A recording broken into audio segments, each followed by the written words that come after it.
রাজ্যের প্রথম দুর্গাপুরে সরকারি লাইব্রেরিতে ডিজিটাল লাইব্রেরির উদ্বোধন করলেন মন্ত্রী প্রদীপ মজুমদার। দুর্গাপুর সিটি সেন্ট্রাল লাইব্রেরিতে আনুষ্ঠানিকভাবে উদ্বোধন হয়ে গেল ডিজিটাল লাইব্রেরির।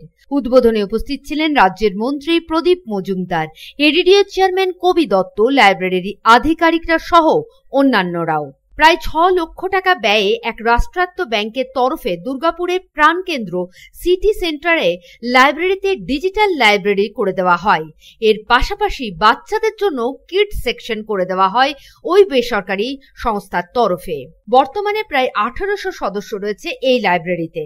ডিজিটাল লাইব্রেরির উদ্বোধনে পাঠক পাঠিকারা বিশেষ সুবিধা পাবে বলেই মনে করছেন সিটি সেন্ট্রাল লাইব্রেরির জয়েন্ট সেক্রেটারি অঙ্কিতা চৌধুরী। তিনি বলেন, এই লাইব্রেরি প্রায় 6 লক্ষ টাকা ব্যয়ে তৈরি করা হয়েছে, যার মধ্যে 2.5 থেকে প্রায় 3 লক্ষ টাকা কিডস সেকশনে দেওয়া হয়েছে।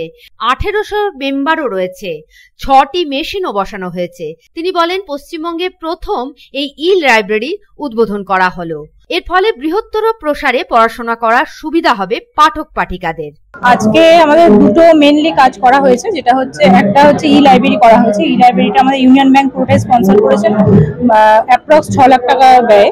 এবং আমরা কিড সেকশনটা করেছি। কিড সেকশন হচ্ছে যারা করেছেন, মানে পুরোটাই যে তারা করেছেন তা না, আরো বিভিন্ন স্পন্সরশিপ জোগাড় করে প্রায় 2.5 থেকে 3 লাখ টাকার মতো আমরা কিড সেকশনের জন্য ব্যয় করেছি। আরো স্টুডেন্ট যখন আসবে, আমাদের কিডসরা আরো আসবে, তখন আমরা এটাকে আরো বড় পরিসরে করব।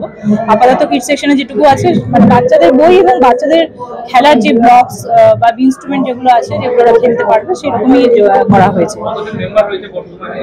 বর্তমানে আমাদের মেম্বার 1800 কাছাকাছি। আর কটা মেশিন বসানো হলো? আমাদের ওখানে বসানো হয়েছে 6টা মেশিন বসানো হয়েছে লাইব্রেরিতে। 6টা মেশিন থেকে স্টুডেন্টরা অ্যাক্সেস করতে পারবে। কিন্তু আমাদের অফলাইনে তো বই প্রচুর আছে, সেখান থেকে তারা অ্যাক্সেস করতে পারে। এছাড়াও যদি বৃহত্তর পরিসরে তাদের কখনো পড়াশোনার প্রয়োজন হয় বা আরো অন্যান্য ক্ষেত্রে যে সমস্ত বই আমরা অ্যাক্সেস করতে পারিনি বা কিনতে পারিনি বা আমরা পাইনি, সেগুলো লাইব্রেরির থ্রু দিয়ে ওনারা পেতে পারবেন। অন্যদিকে মন্ত্রী প্রদীপ মজুমদার বলেন, বর্তমান যুগে টেকনোলজির যে প্রসার হয়েছে তারই প্রতিফলন এটি। এর ব্যাপ্তি বাড়ছে, ফলে এই সুযোগ পাঠক পাঠিকাদের জন্য খুবই সুবিধা হবে। এটা বর্তমান যুগের যে আমাদের টেকনোলজির যে অ্যাডভান্সমেন্ট হয়েছে, সেখানে ইলেকট্রনিক লাইব্রেরির একটা বিশেষ প্রয়োজন সব আগ্রহী মানুষদের কাছেই বোঝা যায়। এবং এর সব থেকে বড় সুবিধে হচ্ছে অল্প পরিসরে অনেক বেশি জ্ঞান ভাণ্ডার অ্যাক্সেস করা যায় এর দ্বারা। এবং বিভিন্ন ভাষায় সেই একই তথ্য বা একই যে সংবাদ বা একই যা পাঠ্য, সেগুলো আমরা বিভিন্ন ভাষায় নিজের সুবিধে মতন অ্যাক্সেস করার ব্যবস্থা থাকছে। ক্রমশ এর ব্যাপ্তি বাড়ছে এবং সেই যুগের সঙ্গে তাল রেখে আজকে আমাদের দুর্গাপুরে যে গ্রন্থাগার ছিল, তাদের এই সুযোগ আসায় তারা আরো বেশি পাঠকদের যারা বর্তমানে আছেন তাদের আরো ভালো গুণমানের পরিষেবা দিতে পারবেন।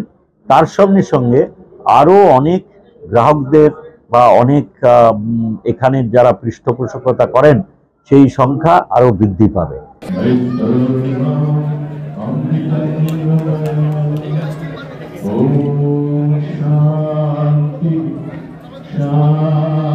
দুর্গাপুর থেকে সাধন রুজের রিপোর্ট, পাবলিক টাইমস।